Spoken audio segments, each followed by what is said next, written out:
제가 먼저 아주 짧게 말씀드리고 궁금한 거 여러분들 질문하시면 답변 드릴게요.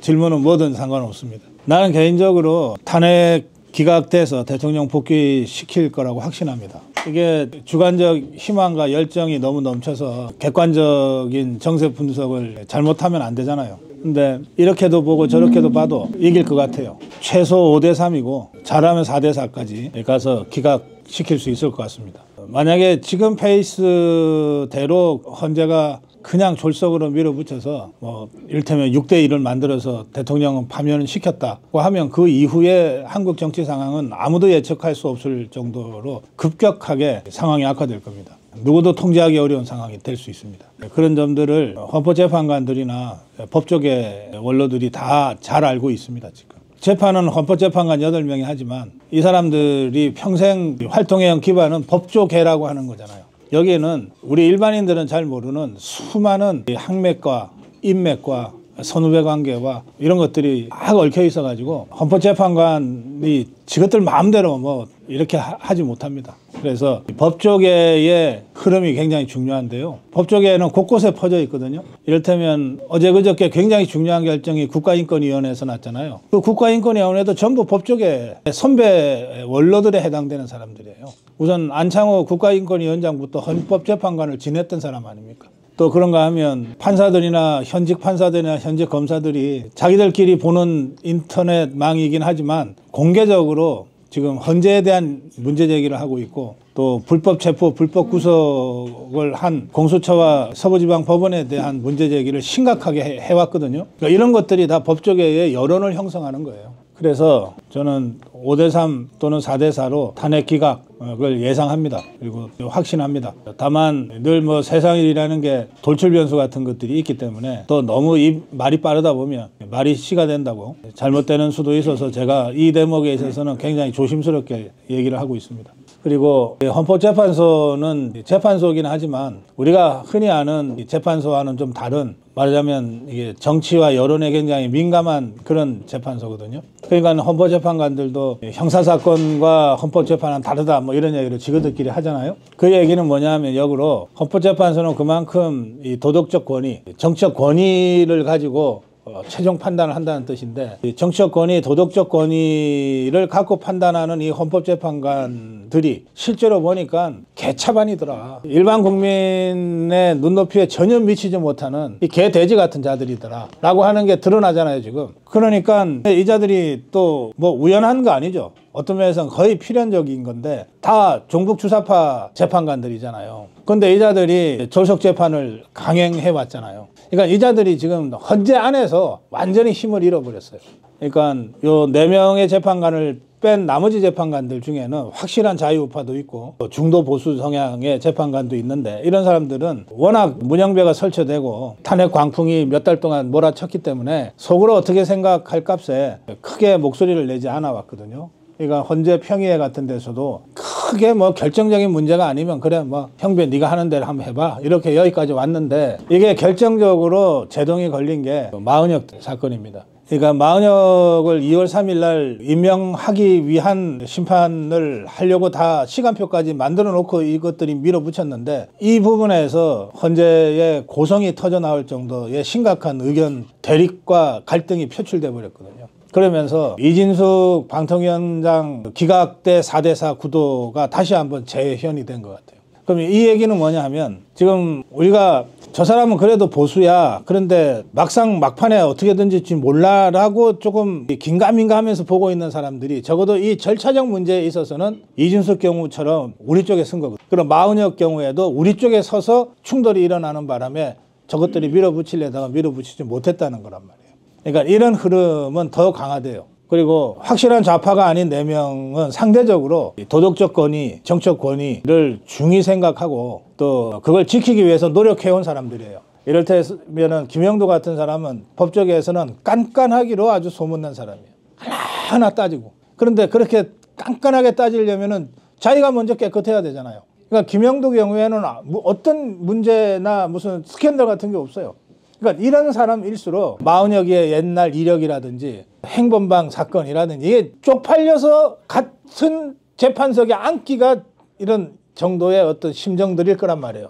내색은 하지 않지만. 그래서 최근의 흐름은 5대3에서 4대4 쪽으로 많이 기울어져 가고 있다. 그런 생각이 좀 들어요. 현재 분위기는 여기까지만 말씀드릴게요. 더 자세하게 파고 들어가면 예측하지 못한 반응들이 나올 수 있으니까 그냥 이 정도만 여러분들이 분위기를 느끼시면 될 것 같습니다. 저는 이번 주말 광주 집회 10만 정도 예상하거든요. 세브코리아는 10,000명을 지금 목표로 하고 추진을 해왔어요.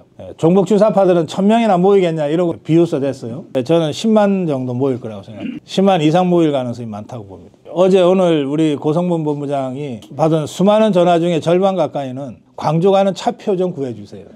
뭐 기차 버스표가 다 매진됐으니까 어제 다 매진됐어요. 그 이제 보통 광화문에 모이면 부산이나 대구나 이런 데서 버스를 대절해서 같이 오잖아요. 근데 이번에 광주는 부산에서 가는 분들이나 대구에서 가는 분들은 광화문에 가듯이 광주로 가는 거니까 자체적으로 버스가 만들어지고 막 연락망이 가동이 되고 그래요. 제가 확인해 봤더니 구미에만 5대 이상 버스가 간다는 겁니다. 지금 이미 5대가 광주로 가기로 예약이 끝났고 몇 대 더 지금 수소문하고 있다는 거예요. 그러니까 그런 식으로. 근데 서울에서는 버스 타고 내려가 본 적이 없잖아. 그러니까 수도권에서 광주로 가고 싶어 하는 분들이 교통편을 못 구해서 지금 고성범 본부장한테 버스 내놓으라고 지금 계속. 근데 그분들은 제가 보기에 어떤 형태로든 갈 거예요. 아니 뭐 정 안 되면 차 끌고 가면 되지. 토요일 날 제가 그렇게 얘기해요. 그냥 토요일 날 차 끌고 가세요. 거기 맛있는 것들도 많으니까 광주 집회 느긋하게 하고, 그리고 경상도 분들은 경상도 사투리 팍팍 써가면서 호남 지역에서 맛집 찾아다니고 나 우리 탄핵 반대하러 왔다 이러고 다니시라. 일요일 날 천천히 올라오셔라. 그렇게 안내해드리고 있어요. 저는 광주가 큰 하나의 분기점이 될 거라고 생각합니다. 지난번에 부산역 집회가 굉장한 분기점이 됐죠. 광화문 집회가 전국 집회로 확산되는 신호탄이었어요. 그 다음에 동대구역 집회도 대단한 그 분기점이 됐습니다. 언론이 경찰 추산이 52,000이 나왔으니까. 네, 경찰 추산 52,000. 광화문은 서울경찰청이 하도 인색해가지고 그날도 35,000인가 밖에 추계를 안 했어요. 근데 동대구는 54,000 추계가 경찰 추계로 나왔거든요. AI로는 15만이라는 거 아니에요. 그러니까 지금 전국에 이런 집회가 지방에서는 되게 역 광장에서 열리거든요. 다른 곳에서 오기도 쉽고 또 역 광장만큼 또 넓은 공간도 별로 없으니까 역 광장에서 열리는데 이게 연일 이 신기록을 계속 갱신하고 있습니다. 이번 주말 광주도 신기록을 갱신할 거고, 저희는 2주 전, 3주 전에 울산을 꼭 내려와 달라는 요청 때문에 우리 아미고 회원들을 다수는 광주로 내려가고 저하고 스태프들은 울산으로 내려가서 울산 아미고들과 함께 탄핵 저지 집회 할 건데요. 아마 울산도 신기록 갱신할 겁니다. 이게 우리 자유파 국민이 이를테면은 전부 합쳐서 한 500만 밖에 안 돼가지고 광화문에 모였던 사람들이 광화문에도 모이고 대구로도 가고 광주로도 가야 된다 그러면은 이게 파이가 줄어들겠지만 그게 아니잖아요. 우리 자유파 국민들 지금 탄핵 반대하는 국민들이 최소한 절반은 되니까 2,500만은 되는 거 아니에요. 그중에 광화문에 300만 400만이 모여도 모이고 싶지만 나오지 못한 분들, 여러 가지 이유로 이런 분들이 여전히 2,000만 이상 되잖아. 그분들이 자기 집 옆에서 열리는 집회에 안 나갈 이유가 없죠. 그래서 전체적으로 지금 자유파의 덩치가, 몸집이 급속도로 팽창하고 있습니다. 그리고 이게 그대로 지지율에 반영돼요. 이게 사람이 참 이상해서 백문이 불여일견이란 말이 있잖아요. 100번 듣는 것보다 한 번 보는 게 확실하다. 광화문 집회를 한 번 보면 야, 이거 자유파가 이게 완전 주도하는구나 라고 느끼듯이, 동대구 집회를 한 번 본 대구 분들은 이게 뭐 탄핵 반대가 너무나 당연한 대세인 거예요. 부산역 집회를 한 번 본 부산 분들, 광화문에 몇 명이 모였다고 100번 듣는 얘기보다 자기네 동네에서 역대 최대 인원이 모인 것을 직접 본 사람들의 그 충격은 훨씬 크거든요. 그럼 이게 결국은 여론조사로 반영이 됩니다. 그래서 탄핵 저지 집회의 지방 확산은 전체적으로 대통령 지지율 상승, 그다음에 탄핵 반대 여론의 상승으로 나타날 수밖에 없어요. 그리고 그게 지금 발표되는 여러 여론조사에서 계속해서 확인되고 있습니다. 지금 광주 집회가 있기도 전에 호남 지역에서 국민의힘이 더불어민주당보다 지지율이 높게 나온 조사가 하나 나왔잖아요. 근데 실제로 광주에서 이번 주말에 제가 예상하는 대로 최소 10만의 탄핵 저지 집회가 열리면 저 종북 주사파들 끽 모여봤자 저게 몇천 명밖에 안 되거든. 그러면 그 다음에 다음 주쯤에 조사를 하면 호남에서도 확실하게 대통령 지지율이 40, 50% 올라갈 거라고 확신합니다. 지금까지는 대통령 지지율 조사에서 호남이 20% 후반, 30% 초반 이렇게 호남 지역이 지금 조사되고 있는데 이게 한 40 정도까지 올라가면 대통령 전체 지지율이 55, 60 올라가는 것은 간단합니다. 전체적으로 우리가 국면을 주도하고 있고 요즘 저 종북 주사파 더불어민주당 쪽에서 나오는 뉴스라고 하는 거는 그 진짜 황당한 뉴스 말고는 없잖아요. 뭐 말라 비틀게 해야 된다는 등 뭐 쓰레기터에 뭘 해야 된다는 등 이런 진짜 택도 아닌 얘기들만 그저 뉴스가 되잖아요. 근데 저것들이 가만히 아무것도 안 하고 놀고 있는 건 아니거든. 뭔가를 한단 말이에요. 이재명이도 뭔가를 하고 저 170명 가까운 더불어민주당 국회의원도 뭔가를 해요. 윤석열 대통령 죽이려고 자유우파 괴멸시키려고 뭔가를 하는데 뉴스가 안 되는 거예요. 예.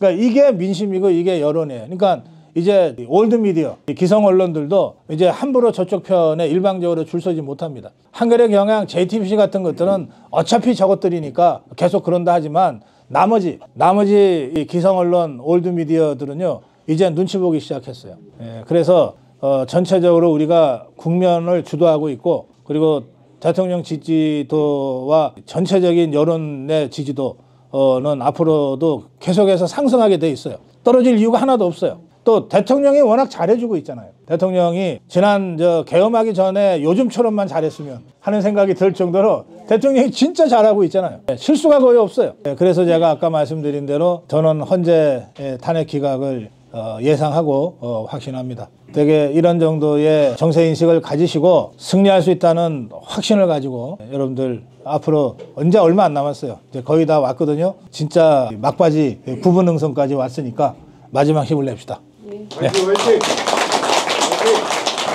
오늘 헌재가 마지막인 줄 알았는데 18일 요번에 날짜를 잡은 것 같더라고요. 그 우리 눈치를 본 거 아닌가 하는 생각이 저는 드는데 박사님 생각 당연하죠. 네. 네. 저 헌재가 오늘 변론을 종결하고 그리고 이제 변론 종결하고서 한 2주 정도 후에 그러니까 2월 28일 3월 되기 전에 결론 내린다는 식의 풍문이 막 돌았어요. 근데 제가 지금 흐름으로 봐서는 절대 오늘 종결 못한다 그랬거든요. 제가 아침 방송에서도 그랬고 강영서 TV에서도 그랬잖아요. 네, 이게 원래 변론이라고 하는 게 저것들이 한꺼번에 변론 기회를 5번을 불법으로 잡아서 그렇지 한 번 잡고 그 다음 할까 말까 생각하고 또 한 번 잡고 또 한 번 잡고 그러는 거예요. 그러니까 지금이 정상인 거야. 오늘 해봤는데 심리가 더 필요하다 그래서 다음 기일을 18일로 잡았잖아요. 그러면 18일날 이제 심리를 해. 근데 뭔가 이걸로 더 미진하고 여기서 결론 내기가 어려워. 지금 여기서 끝내면 큰일 날 것 같아. 그러면 그날 또 다시 한 번 더 잡는 거거든요. 네, 그런 식으로 가기 때문에 절대 헌재 직원들 시간표대로 안 됩니다.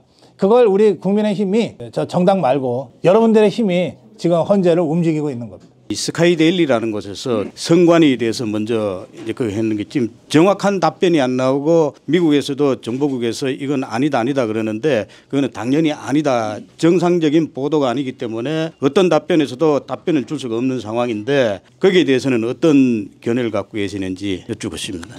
스카이데일리가 계속해서 부정선거 관련 단독 특종을 하고 있잖아요.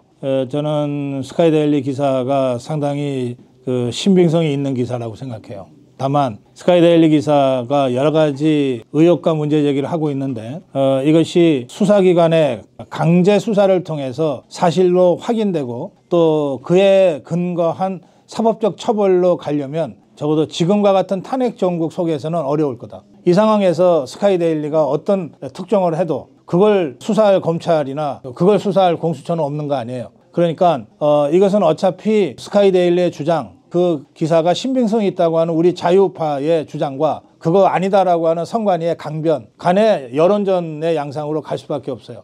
이게 대통령 탄핵 결론이 나기 전에 스카이데일리 기사가 수사를 통해서 사실이다 아니다라고 밝혀지는 것은 전국 성격상 불가능해요. 그러면 다시 말씀드리면 대통령 탄핵을 기각시켜서 대통령이 복귀한 다음에 그 다음에 스카이데일리 기사를 포함해서 이번 탄핵 재판이나 이 과정에서 제기된 수많은 부정선거 관련 의혹과 합리적 의심 이것들을 전체적으로 조사하고 필요하면 수사하고 사법적으로 처벌하는 그 절차는 대통령 복귀 이후에 이루어질 거다.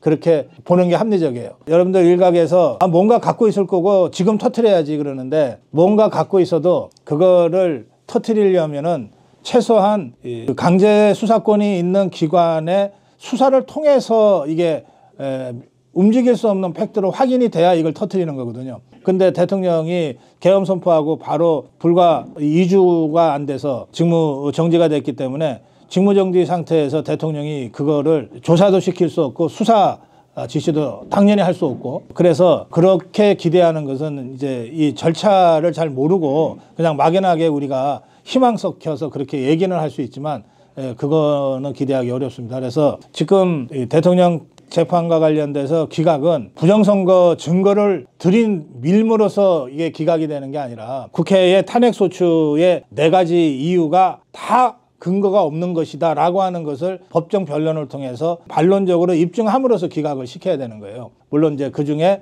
부정선거 이슈가 있는 건 있는데 그렇다고 이거가 조사와 수사를 통해서 팩트를 확인하는 데까지 나아가지는 못할 겁니다. 그거는 복귀 이후에 우리가 처리해야 될 과제로 남겨져 있는 겁니다. 트럼프 대통령이 저희들한테 혹시 어떤 세계 전체적인 전국을 봐서 전체 부정선거에 대한 그게 정상적으로 조사를 하고 있는지 없는지 거기에 대해서 혹시 관심이 좀 있는지 어떤 견해를 갖고 계시는지. 트럼프 대통령은 우리한테 이미 해줄 수 있는 거 다 해줬다고 생각해요. 여러 가지 형태의 메시지를 통해서 앤디 김이 트럼프 대통령이나 트럼프 행정부의 조율 없이 그냥 개인 자격으로 그런 얘기 하는 사람도 아니고 또 트럼프 행정부 출범 전후에서 미국의 소리 방송에서 지속적으로 나온 탄핵은 안 돼. 또 이재명도 안 돼. 이런 메시지가 트럼프가 당선된 이후에 전국에서 조율 없이 개인 의견으로 나올 수도 없어요. 미국은 적어도 대외 정책에 있어서는 철저하게 조율되고 그리고 어떤 면에서는 미국이라는 나라의 국익을 위해서는 여야가 늘 협조하는 나라이기 때문에 그렇게 해서 나오는 메시지는 이미 우리 탄핵 정국에서 탄핵 반대, 탄핵 저지 쪽으로 굉장히 힘을 실어준 거예요 이미. 거기다 더해서 어느 날 갑자기 트럼프가 정말 무슨 선물처럼 윤석열 대통령 절대 탄핵 안 돼. 우리가 다 갖고 있어. 부정선거 있었다는 거. 뭐 이런 식으로 무슨 꽝 터트려가지고 그렇게 해서 막 국면이 반전되고 그런 거 기대하지 마십시오. 예. 그런 게 오면 뭐 제가 그런 게 안 온다고 단정 짓는 건 아니에요. 있을 수 있어요. 오면 좋지만 안 올 가능성이 훨씬 많아요. 그리고 이미 미국은 우리 대한민국 자유우파한테 충분히 힘을 얻을 수 있는 것들을 다 해주고 있어요. 그걸 우리가 어떻게 활용하느냐의 문제예요. 이 문제 관련해서 저는 그 얼마 전에 있었던 포린 팔러시 그 기고 해프닝이 굉장히 중요하다고 생각해요. 좌파들은요. 그게 실체가 뭐든 상관없이 탄핵시키고 정권 탈취하는 데 도움이 되면 뭐든지 해요. 그게 실제로 한국에 사는 여성 미국 변호사의 자유기고 중에 하나였다고 하는 거는 좌파들한테는 아무 중요하지가 않아. 거기를 소재로 해서 미국이 윤석열 대통령 버리고 이재명을 파트너로 선택했다는 얘기를 할 수만 있으면 돼. 그런데 우리는 그렇게 안 한단 말이에요. 트럼프가 진짜 무슨 메시지를 냈냐 안 냈냐 맨날 이런 거 따지잖아. 접근 방법이 좀 달라져야 된다는 거고 지금 우리는 정치 여론전 하고 있어요. 그런데 이 사례의 경우에 불과 몇 시간 만에 좌파들의 꼼수가 다 드러나 버렸잖아요. 그거 아마 젊은 청년 세대들이 주로 바로 팔린 팔레시 들어가가지고 직접 원본 확인하고 이거 아닌데? 이게 뭐 기사도 아니네? 이게 한국에서 하네? 이게 상습적으로 3번째나 이런 거 똑같이 했네? 이런 것들 바로 밝혀내잖아요. 그러니까 지금 정치 여론전에 있어서 우리가 그동안 좀 부족했던 부분들이 이번 탄핵 저지 투쟁을 통해서 굉장히 많이 보완되고 있어요. 그리고 우리 자유파도 진화하고 있어요. 예, 그래서 나는 이미 트럼프 행정부가 던져준 메시지를 우리가 탄핵 저지에 잘 활용하지 못하면 우리가 능력이 안 되고 우리가 바보인 거지 왜 미국이 제대로 메시지 안 주냐 이러고 있을 계제가 아니다. 예, 그렇게 말씀드릴게요. 지난주는 동대구에 갔고 그 지난주에는 부산역에 갔고 해보면 사람들이 상당히 많거든요. 그렇게 그 현장에서 직접 목격하고 했는데 우리 그 지지율이 보면은 50% 초반에서 일종의 뭐 답보된 상태인가 뭐 잘 올라가질 않는 것 같은데 그 이유는 뭐라고 생각하십니까? 그 여론조사를 읽는 방법과 관련된 것인데요. 잔의 물이 절반쯤 차 있는데 이걸 절반밖에 안 된다고 볼 건지 절반이나 찼다고 볼 건지 문제입니다. 특히 윤석열 대통령이 지금 처해 있는 처지를 생각해 보세요. 계엄령 발동 전에 대개 20% 중반대를 간신히 유지하다가 또 대통령이 취임한 이후에도 한 번인가 두 번 잠깐 50%대를 찍은 적이 있고 나머지는 다 40% 중후반으로 가다가 30%대로 가다가 20%대로 떨어졌잖아요. 그런 상태에서 비상계엄 발동이 있었어요. 그러고 난 직후에 계속 떨어져서 10%대까지 떨어졌죠. 그리고 그 상태에서 구속됐어요. 그러면서 여론조사에 반전이 일어났잖아요. 그렇게 해서 지금 40%까지 올라온 거예요. 이거는 거의 기적과 같은 일입니다. 그리고 전 세계 어떤 나라에서도 적어도 여론조사를 한다는 뜻은 현대 정치를 한다는 뜻이잖아요. 예전에는 여론조사 자체가 없었으니까. 60년대, 70년대 이후에 전세 현대 정치에서 이렇게 극적인 반전을 일으켜낸 지도자가 한 명도 없어요. 그러니까 윤석열 대통령이 만들어낸 40%대의 지지율은 그 자체로 기적이에요. 이걸 높게 평가를 해야 돼. 엄청난 일이다. 이렇게 설명을 해야 되는데 이제 우리 자유파 국민들이 야 40 갔으니까 이제 50 가야지. 왜 50이 안 가지? 이것도 조작인가? 왜 50 안 가는 거야? 이렇게 많은 사람들이 지지하는데 50 가면은 우리 자체조사에서 50이 나간 적이 있어요. 그러니까 바로 그날 여론조사 발표하는 그날 댓글창에 이제 55 가자 60 가자 뭐 이러잖아요. 기분 내는 거 좋아.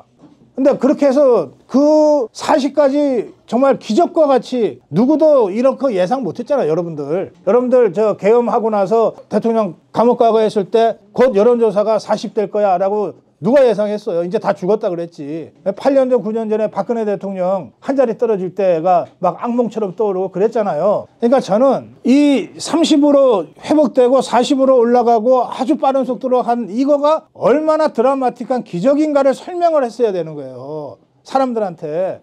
이런 예가 없다 도대체. 이게 윤석열이라는 사람 때문에 이게 가능하다. 왜 이렇게 됐을까? 어떻게 이 상황에서 1230 세대가 어떻게 이렇게 40% 넘게 대통령을 지지하게 됐을까? 이걸 갖고서 계속해서 우리가 선전을 했어야 되는 거예요. 예? 왜 언제 50대냐, 언제 60대냐 이러고 있는 게 아니라 저는 윤석열 대통령이 전 복귀한다고 믿는다 그랬잖아요. 확신한다고. 복귀한 후에 그러면 지지율이 60, 70 오를 거냐? 저 그렇게 생각 안 해요. 죽으나 사나 대한민국 전복하겠다고 생각하고 지금도 대통령 죽여야 되겠다고 생각하는 사람들이 여전히 40, 50이 있어. 그럼 그 사람들이 대통령이 복귀한 다음에 대통령 지지할 것 같아요? 그러니까 대통령 복귀한다고 해서 지지율이 막 60이 왜 안 오르냐 이렇게 접근할까 봐 나 사실 걱정해요. 지금 우리가 유지하고 있는 이 45, 46, 47, 48, 52 이거는 기적이라고 그 자체가. 그리고 이게 어떻게 큰 정말 드라마틱한 기적인지를 설명을 해야지. 이것만으로 충분하다는 거예요. 대통령한테 뭘 더 바라냐고. 접근법이 완전히 달라져야 된다. 그렇게 제가 말씀드릴게요. 탄핵당하기 전에 그죠? 대통령 지지율 막 20% 중반 후반 할 때 우리 자유파 국민들이면 누구나 다 뭘 염원했어. 어떻게 앞에 3자 한번 못 붙여보나? 아니 다 우리들 솔직히 다 생각을 해봐. 예? 어떻게 3자 한번 못 붙여보나 그랬잖아. 4자는 엄두도 못 냈잖아. 아니 지금 40% 중반 후반인데 왜 그걸 가지고 장사를 못해. 시샘말로. 뭐들 하고 있어요 여러분들. 이게 얼마나 기적 같은 일인데. 지금 우리 탄핵 전국에 윤 대통령님하고 이재명하고 그 이재명 선고일하고 어느 날짜가 빠를지 이게 지금 막 진짜 달리기 하듯 하잖아요. 이재명이 도대체 언제 2심 선고가 예. 그거 언론 프레임입니다. 언론이 만들어내는 프레임이에요. 지금 가장 빨리 돌아오는 이재명 재판은 공직선거법 2심 재판일 거예요. 다른 거는 뭐 아직 1심도 시작 안 한 재판도 있고 그렇죠. 공직선거법 2심 재판인데 여기서 유죄가 나든다 친들 그 순간 이재명이가 국회의원이 상실되는 게 아니에요. 다시 대법원으로 가요. 그게 2심이니까 다시 대법원으로 가요. 그러면 이재명이가 어떻게 되는가와 상관없이 우리는 윤석열 대통령 복귀에 초점을 맞춰야 돼요. 그런데 저 종북주사파들과 이 기성언론들이 교묘하게 윤석열 탄핵이 먼저냐 이재명 의원직 상실이 먼저냐 이런 식으로 택도 아닌 이 프레임을 가지고서 지금 경마 보도하듯이 지금 이러고 있어요. 예? 그게 우리가 넘어가면 안 된다고요. 이재명이가 죽고 사는 것은 그거는 전혀 차원이 다른 문제고 그 잡범 잡는 게 뭐가 그렇게 어려워요. 시간이 걸리는 문제지. 근데 이 경주마 같은 이 경주 보도 같은 거는 왜 그러냐 하면 누가 먼저 그 유죄가 나오느냐, 그게 이재명이가 조기 선거에 나가느냐 안 나가느냐랑 직결되어 있기 때문에 그렇거든요. 그러면 이 프레임은 조기 선거를 전제로 한 프레임이야. 다시 말해서 윤석열 대통령 탄핵을 전제로 한 이 경주마식 보도란 말이에요. 그러니까 그 프레임에 우리가 조기 선거는 안 되라고 하면서 조기 선거란 단어를 안 쓰고 그렇게 갖다 대면은 관심을 갖는 거야. 그래서 이 프레임 자체를 부정해야 돼요. 이재명이가 뭐 선거법을 박탈당하고 뭐 몇 년형을 살고 어떻게 될지는 그거는 사필 규정으로 언젠간 그렇게 될 거예요.